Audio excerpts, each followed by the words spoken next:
Captain Jessica Morgan had been flying F-15E Strike Eagles for 8 years, but she'd never felt the weight of discrimination quite like she did at Seymour Johnson Air Force Base. The 4th Fighter Wing was still very much an old boys' club, despite the military's official stance on equality. Her squadron commander, Lieutenant Colonel Bradley Hawthorne, made no secret of his belief that women didn't belong in fighter cockpits. Every briefing, every mission assignment, every performance review carried the underlying message that she was there on borrowed time. The harassment was subtle but persistent. Hawthorne would assign her the least desirable training flights, question her decisions in front of junior officers, and consistently rate her just below the threshold for advancement opportunities. When Jessica requested transfers to other squadrons, her paperwork mysteriously disappeared or was returned with vague rejections. The other pilots, while not openly hostile, seemed to follow Hawthorne's lead in treating her as an outsider. Jessica's weapons systems officer, Captain Michael Torres, was one of the few who treated her with genuine respect. They'd flown together for 2 years, developing the kind of trust essential for operating a two-seat fighter. Michael often witnessed Hawthorne's condescending behavior and had privately encouraged Jessica to file formal complaints.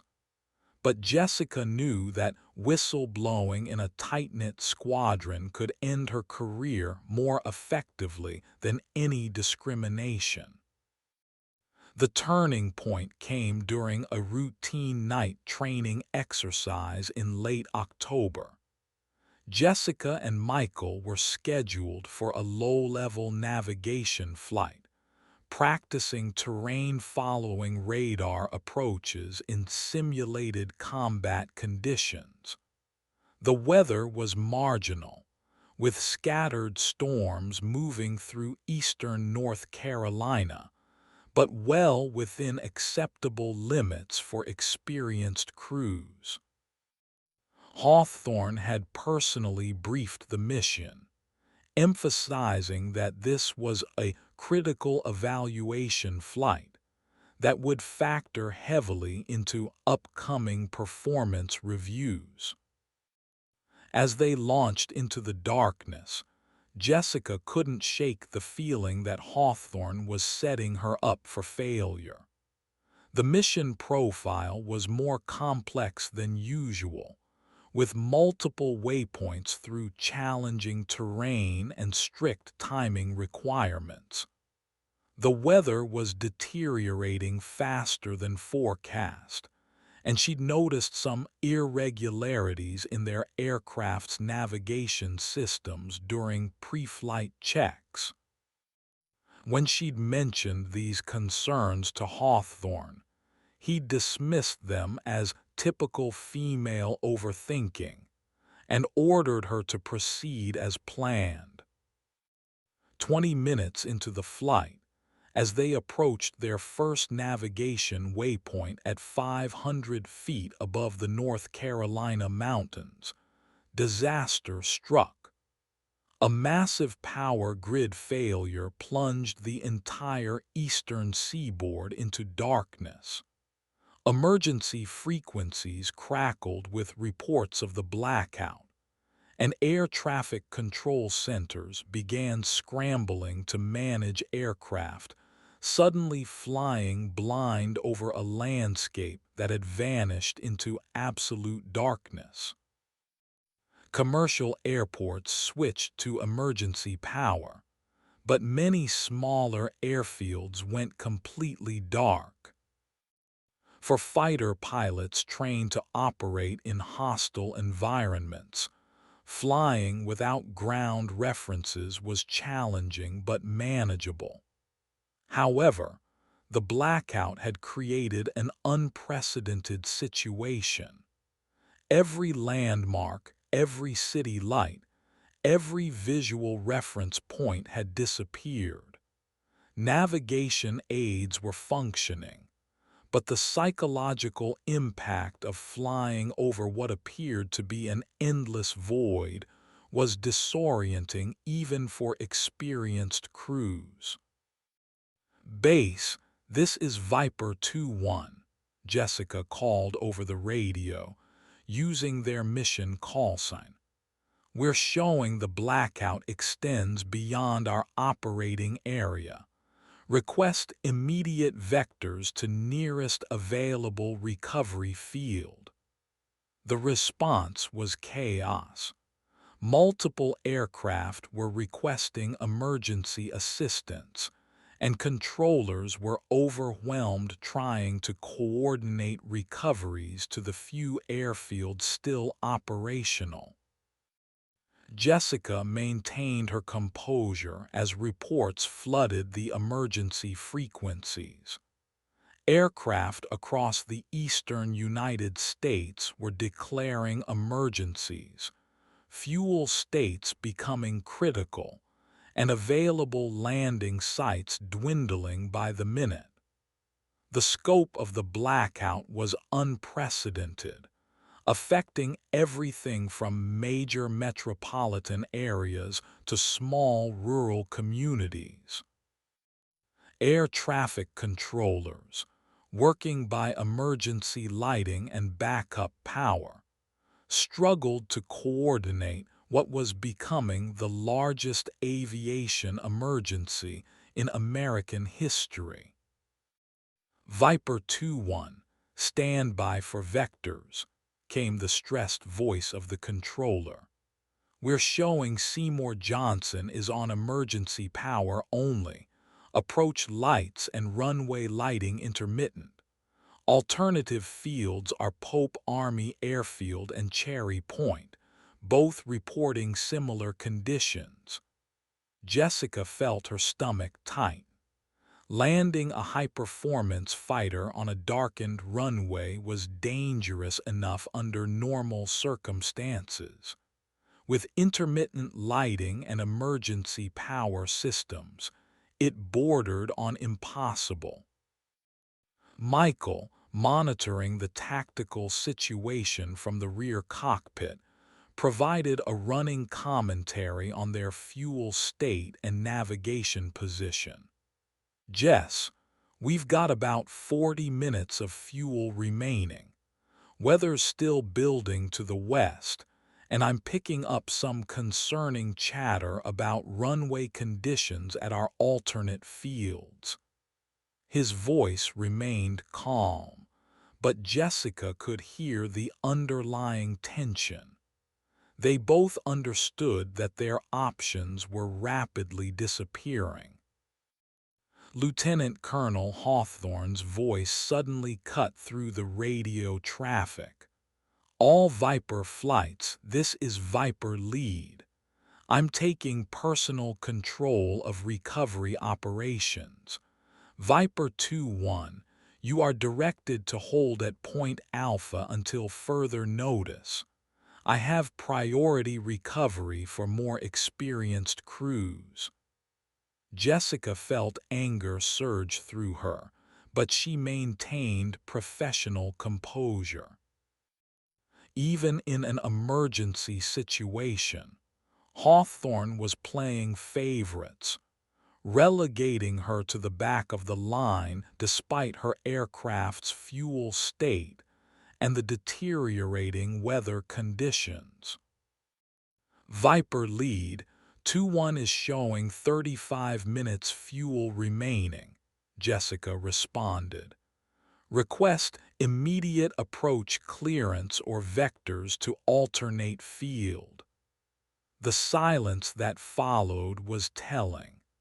Hawthorne was forcing her into an impossible situation, gambling with her life and Michael's to prove his point about women in combat roles. 2-1, maintain holding pattern. That's an order, Hawthorne replied curtly. Jessica could hear the satisfaction in his voice. He was counting on her to panic, to make a mistake that would justify his prejudiced beliefs. Around them, other aircraft were beginning to declare fuel emergencies, and the situation was deteriorating rapidly. Michael leaned forward in his seat, speaking quietly over the intercom. "Jess, this is insane. He's going to get us killed to make a point." Jessica's hands remained steady on the controls, but her mind was racing. She had two choices: follow Hawthorne's orders and potentially run out of fuel, or make a command decision that could save their lives but end her career. The decision was made for her when the controller's voice crackled over the radio with urgency. "All aircraft, Seymour Johnson is reporting complete runway lighting failure. Approach lights are down, and emergency power is failing. Field is effectively closed until further notice." The implications hit Jessica immediately. Their home base was no longer an option, and fuel was becoming critical. "Viper 2-1 declaring emergency," Jessica announced, her voice cutting through the radio chatter. "Fuel critical, requesting immediate vectors to any available field." She had just openly defied Hawthorne's orders, but survival took precedence over chain of command.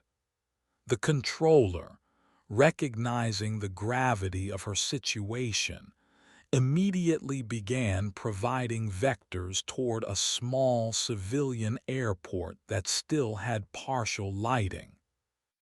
The civilian airport Jessica was being vectored toward was barely adequate for a small private aircraft, let alone a fully loaded F-15E Strike Eagle. Millbrook Municipal Airport had a single 4,000-foot runway, no control tower, and minimal lighting even under normal circumstances. With the blackout, only battery-powered emergency lights marked the runway edges, creating a narrow corridor of dim illumination in an ocean of darkness.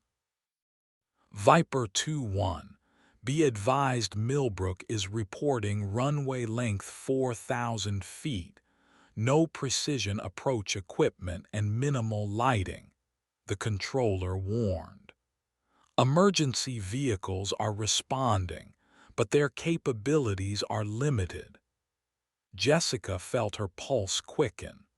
Landing a Strike Eagle required at least 6,000 feet under normal conditions, and that was with full runway lighting and precision approach systems.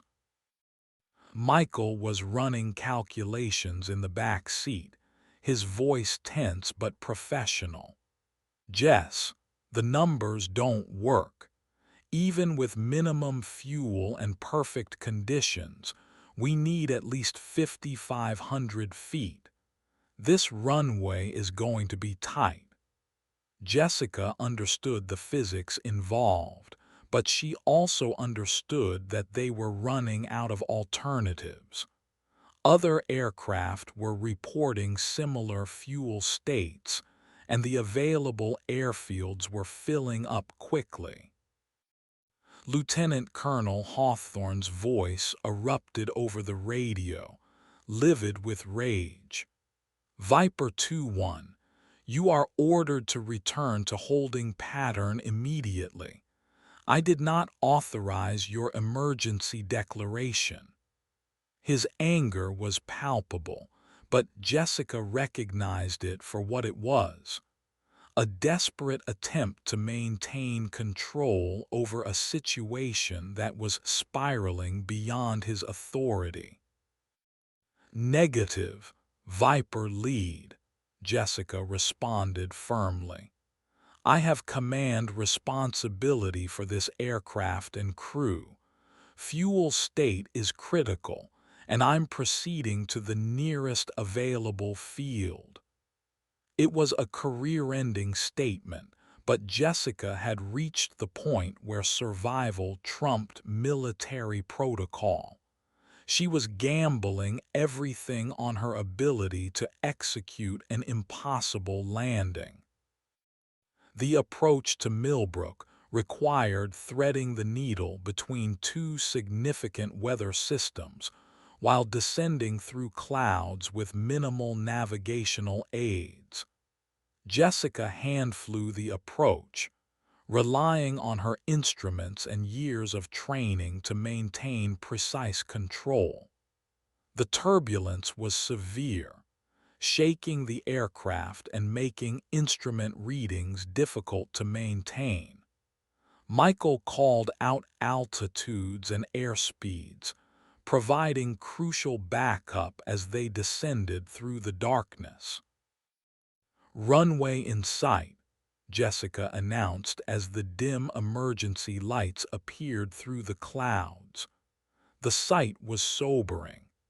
The runway looked impossibly narrow and short, a thin line of weak lights that seemed to end almost as soon as it began. Emergency vehicles were positioned along the sides, their flashing lights creating a surreal strobe effect in the darkness.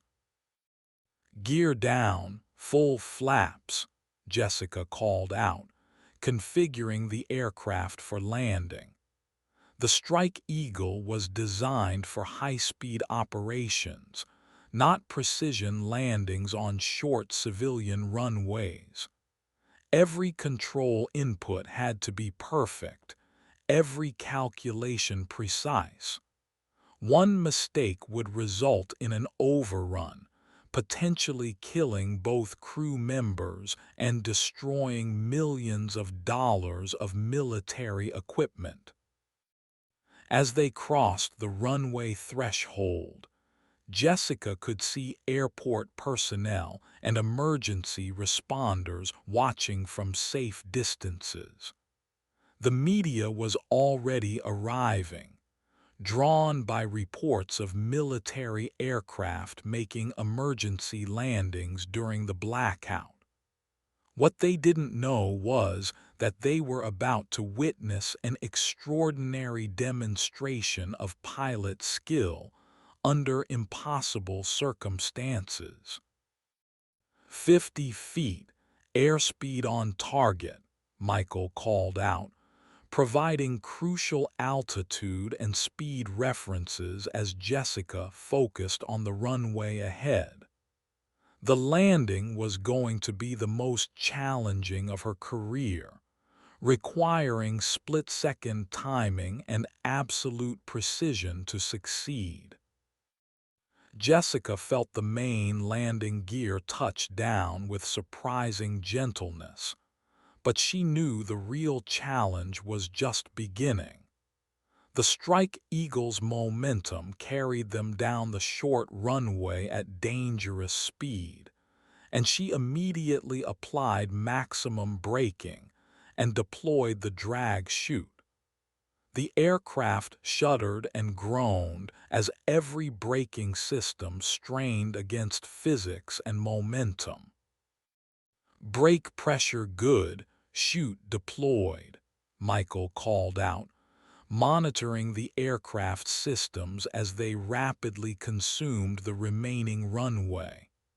The emergency lights flashed past in a blur, marking their progress toward what Jessica hoped wouldn't be a catastrophic overrun. The mathematics were unforgiving. Too much speed remaining, too little runway ahead. Airport emergency crews held their breath as the massive fighter jet hurtled toward the runway's end. The local fire chief, a former Air Force veteran named Robert Patterson, later described the landing as impossible made possible through pure skill and determination. The Strike Eagle came to a stop with less than 200 feet of runway remaining, its tires smoking and engines winding down in the sudden silence. Jessica sat motionless for several seconds, her hands still gripping the controls as adrenaline coursed through her system. They had survived an approach and landing that should have been impossible, threading the needle between disaster and triumph. Michael's voice came over the intercom, steady but filled with amazement. "Outstanding flying, Jess. That was absolutely incredible." Emergency personnel immediately surrounded the aircraft, checking for fuel leaks and ensuring the crew's safety. Local news crews, drawn by reports of military aircraft landing during the blackout, began arriving to document what was quickly becoming a major story. Within hours, footage of the dramatic landing would be broadcast across national news networks. Lieutenant Colonel Hawthorne arrived at Millbrook Municipal Airport within 2 hours, his face a mask of barely controlled rage. Jessica and Michael had been debriefed by safety investigators and were waiting for transport back to Seymour Johnson when their squadron commander appeared. His first words revealed the depth of his anger and his determination to destroy Jessica's career over her perceived insubordination. "Captain Morgan, you are under arrest for willful disobedience of direct orders and endangering military personnel and equipment," Hawthorne announced in front of the assembled emergency responders and media representatives. "Your reckless actions tonight will result in court-martial proceedings and immediate removal from flight status."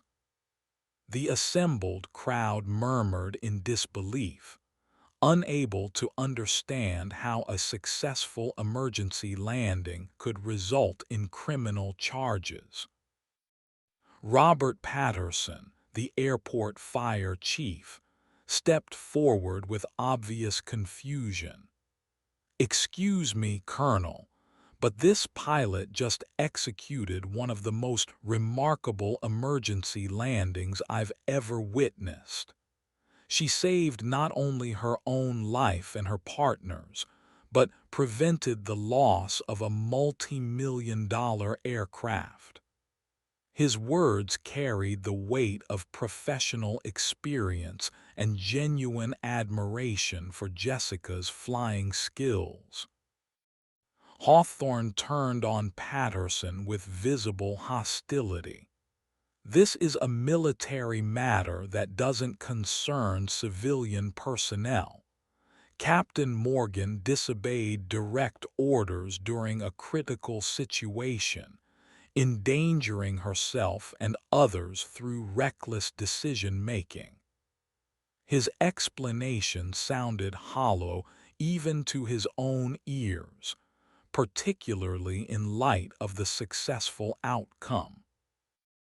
Several members of the media had been recording the interaction, and Hawthorne's words would later prove devastating to his career and reputation. In attempting to destroy Jessica, he was inadvertently creating a public record of his own prejudice and poor judgment. Jessica maintained her military bearing despite the humiliation of being arrested in front of civilians and media personnel. She understood that Hawthorne was overplaying his hand, letting his personal animosity override sound judgment.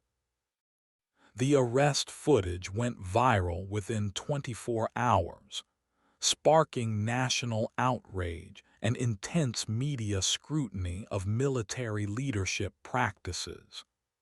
Jessica's successful emergency landing during the unprecedented blackout had captured public imagination, while Hawthorne's decision to arrest her appeared vindictive and unreasonable to civilian observers.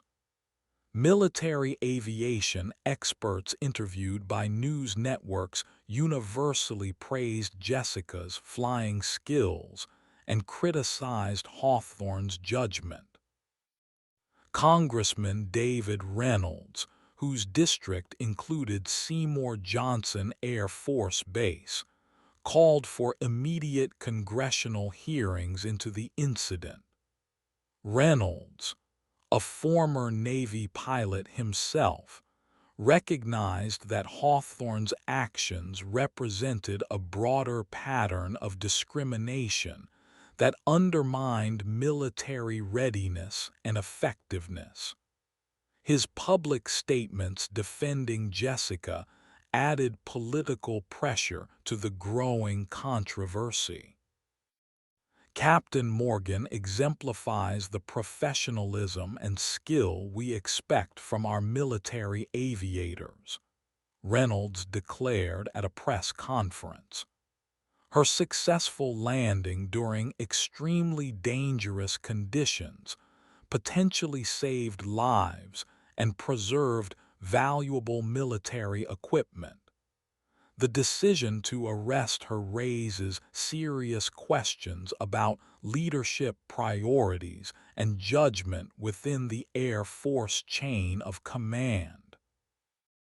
Military social media communities erupted with support for Jessica and criticism of Hawthorne. Active duty and retired service members shared their own experiences with similar leadership failures, creating a groundswell of evidence regarding discrimination and retaliation within military aviation units. The hashtag #FlyLikeJessica began trending as pilots shared photos of successful missions and challenging landings. Internal Air Force investigations began immediately, led by Inspector General teams with expertise in leadership failures and discrimination cases. Investigators interviewed squadron members, reviewed performance evaluations, and examined Hawthorne's decision-making pattern over several years. What they discovered was a systematic pattern of discrimination against female aviators and retaliation against those who questioned his authority. Captain Torres, Jessica's weapons systems officer, provided crucial testimony about the events leading up to their emergency landing. His account corroborated Jessica's version of events and highlighted Hawthorne's reckless endangerment of crew safety for personal reasons. Torres described the fuel situation, weather conditions, and Hawthorne's refusal to authorize emergency recovery procedures despite clear safety concerns. Lieutenant Colonel Hawthorne deliberately placed our lives at risk to prove a point about women in combat roles, Torres testified. Captain Morgan's decision to declare an emergency and execute the landing at Millbrook saved our lives and preserved military equipment. Her flying skills that night were absolutely exceptional under impossible circumstances. The investigation also revealed that Hawthorne had been blocking Jessica's promotion opportunities and transfer requests through unofficial channels. Performance evaluations were consistently rated just below advancement thresholds, despite objective evidence of superior flying skills and leadership potential. Other female aviators in the squadron provided similar testimony about systematic discrimination and retaliation. Within weeks, the Air Force Inspector General's office announced preliminary findings that supported Jessica's actions and criticized Hawthorne's leadership. The arrest was immediately rescinded, and Jessica was restored to full flight status pending completion of the investigation. Hawthorne was temporarily relieved of command and placed under investigation for conduct unbecoming an officer. Public support for Jessica continued growing as details of the investigation became public. Veterans organizations, women's advocacy groups, and aviation professionals rallied to her defense. Speaking engagements and interview requests poured in, though Jessica maintained professional silence while the investigation proceeded. The case became a symbol of broader issues within military culture, sparking national conversations about gender equality, leadership accountability, and the need for systemic reforms. 3 months after the dramatic emergency landing, the Air Force completed its investigation and announced sweeping disciplinary actions. Lieutenant Colonel Hawthorne was court-martialed for conduct unbecoming an officer, dereliction of duty, and creating a hostile work environment. The charges carried potential sentences including dismissal from service, forfeiture of pay, and possible imprisonment. Jessica testified at Hawthorne's court-martial, describing years of systematic discrimination and the events leading to her emergency landing. Her testimony was compelling and factual, focusing on specific incidents and their impact on squadron morale and mission effectiveness. The military judges were clearly impressed by her professionalism and restraint despite provocation. Lieutenant Colonel Hawthorne's actions that night endangered the lives of 2 aircrew members and potentially resulted in the loss of a $60 million aircraft, Jessica testified. His refusal to authorize emergency recovery procedures was based on personal animosity rather than sound tactical judgment. The successful landing at Millbrook was achieved despite, not because of, his leadership. The prosecution presented evidence of Hawthorne's pattern of discrimination, including blocked transfers, manipulated performance evaluations, and inappropriate comments about women in combat roles. Multiple witnesses testified about the toxic environment within the squadron and its negative impact on mission readiness. The case became a textbook example of how prejudice undermines military effectiveness. Hawthorne's defense attempted to portray Jessica's actions as insubordination that endangered military discipline and order.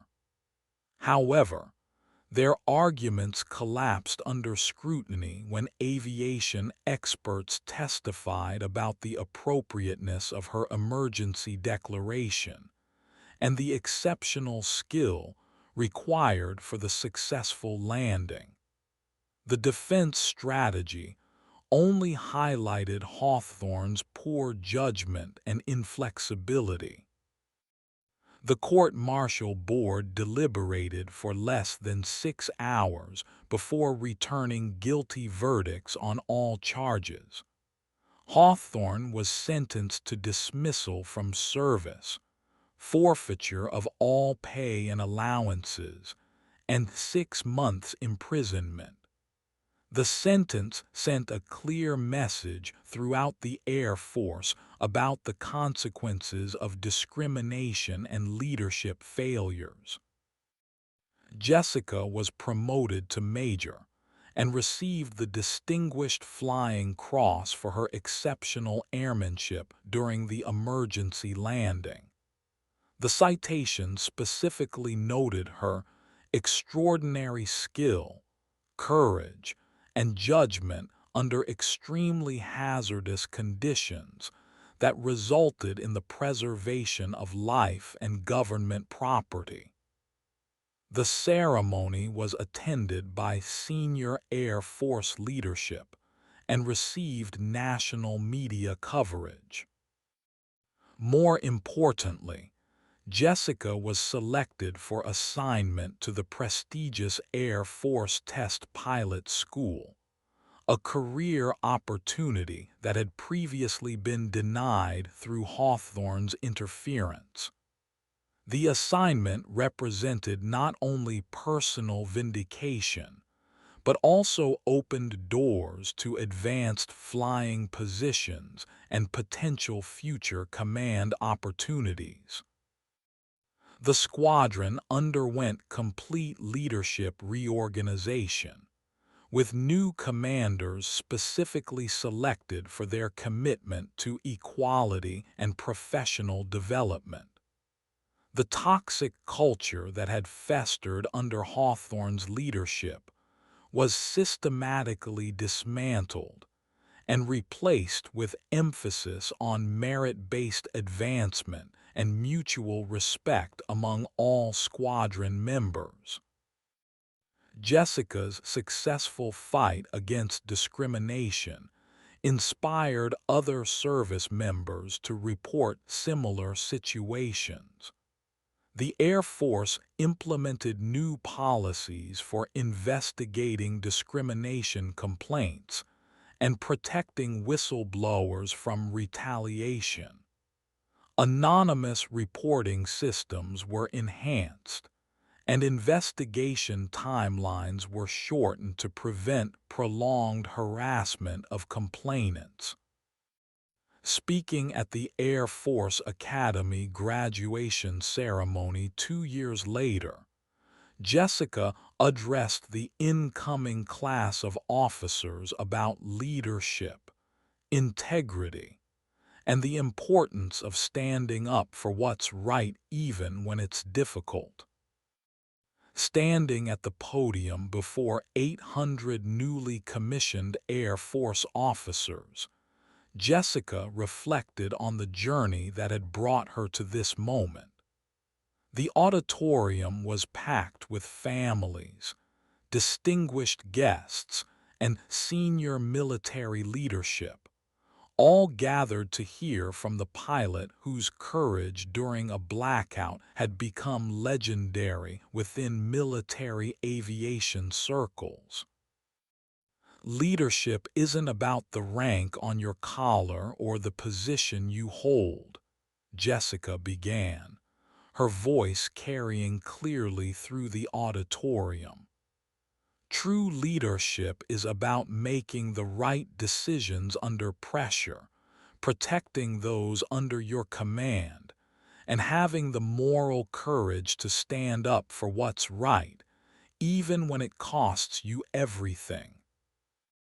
She spoke about the importance of merit-based evaluation and the danger of allowing personal prejudices to influence military decision-making. Her words resonated particularly strongly with the female cadets in the audience, many of whom had chosen military careers despite facing similar challenges and discrimination in their preparations for service. That night over North Carolina, I had a choice between following orders that endangered lives and making a decision based on sound judgment and crew safety, Jessica continued. The choice was clear, even though I knew it might end my career. Sometimes the most important thing you can do as a leader is to have the courage to do what's right, regardless of the personal consequences. The speech received a standing ovation and was later distributed throughout Air Force training programs as an example of ethical leadership under pressure. Jessica's story became part of the curriculum at professional military education courses, used to illustrate the importance of moral courage and the dangers of toxic leadership. 5 years after the blackout incident, Jessica was promoted to lieutenant colonel and given command of her own squadron. Her leadership style, emphasizing merit-based advancement and professional development for all squadron members, became a model for other units throughout the Air Force. Under her command, the squadron achieved the highest readiness ratings in the wing and received numerous awards for excellence. The civilian airport where Jessica made her emergency landing erected a small memorial commemorating the event and its significance in advancing equality within military aviation. The Millbrook Memorial serves as a reminder that extraordinary achievements often arise from ordinary people facing extraordinary challenges with courage and determination. Hawthorne, meanwhile, struggled to rebuild his life after dismissal from the Air Force. His attempts to find employment in civilian aviation were hampered by his military record and the publicity surrounding his court-martial. Eventually, he found work as a flight instructor at a small regional airport, far from the prestige and authority he had once wielded. Several female pilots who had served under Hawthorne's command went on to achieve significant success in their military careers, many citing Jessica's example as inspiration during their own challenging moments. The ripple effects of her courage continued expanding, influencing military culture and inspiring a new generation of aviators to expect and demand equality in their service. Jessica's emergency landing during the blackout had lasted only minutes, but its impact on military aviation culture continued for decades. Her story proved that standing up to discrimination and injustice, even at personal risk, could create lasting positive change for future generations of service members. The lesson was clear. Sometimes the most important victories aren't won in combat, but in the courage to do what's right when no one is watching and everything is on the line. Today, Major General Jessica Morgan serves as the first female commander of Air Combat Command, overseeing the Air Force's premier fighting force. Her office walls display her Distinguished Flying Cross, alongside photos from that dramatic night at Millbrook Municipal Airport, serving as daily reminders of the principles that have guided her remarkable career. Her rise through the ranks was meteoric by military standards, but those who knew her story understood that it was built on a foundation of exceptional skill, moral courage, and unwavering commitment to excellence. Every promotion and advancement opportunity was earned through demonstrated competence and leadership ability, proving that merit-based evaluation benefits the entire military system. The changes implemented following Jessica's case have fundamentally transformed military aviation culture. Discrimination complaints are now investigated rapidly and thoroughly, with strict protections for whistleblowers and severe consequences for retaliation. Women comprise nearly 30% of military pilots, compared to less than 5% when Jessica first entered service, reflecting the effectiveness of systematic cultural change. Annual surveys show dramatic improvements in military workplace climate, with particular gains in areas related to gender equality and fair treatment. The Jessica Morgan standards have become shorthand within military circles for the expectation that all service members will be evaluated solely on merit and contribution to mission success. At Air War College, Jessica's emergency landing is studied as a case example of decision-making under extreme pressure. Students analyze not only the technical aspects of her flying skills, but also the ethical framework that guided her choices when facing conflicting loyalties between personal safety and military discipline. The civilian aviation community has also embraced Jessica's story, with the International Organization of Women Pilots presenting her with their highest award for advancing opportunities for female aviators. Speaking engagements at aviation conferences and pilot training programs continue spreading her message about the importance of equality and professional excellence. Robert Patterson, the airport fire chief who witnessed Jessica's landing, retired from emergency services but continues working part-time at Millbrook Municipal Airport. He regularly gives tours to visiting aviation enthusiasts, describing that extraordinary night when perfect flying skills and moral courage converged to create aviation history. Michael Torres, Jessica's former weapons systems officer, now serves as a squadron commander himself, having been profoundly influenced by witnessing true leadership under pressure. His own command philosophy emphasizes the same principles of fairness and merit-based evaluation that Jessica demonstrated throughout her career.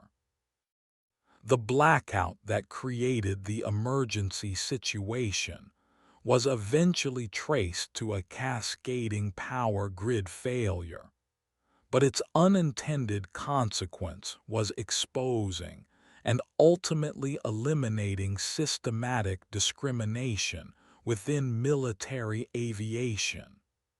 Sometimes the most significant changes arise from unexpected circumstances that force organizations to confront long-standing problems. Young women entering military service today often don't fully appreciate the barriers that existed just decades earlier, which is perhaps the greatest testament to the effectiveness of the changes implemented following Jessica's courageous stand. Her legacy lives on in the opportunities available to future generations of aviators who will never face the discrimination that once seemed insurmountable. The inscription on the Millbrook Memorial reads simply, "Excellence knows no gender. Courage recognizes no limits. Leadership serves all." These words capture the essence of Jessica's contribution to military aviation and serve as inspiration for anyone facing seemingly impossible challenges with determination and integrity.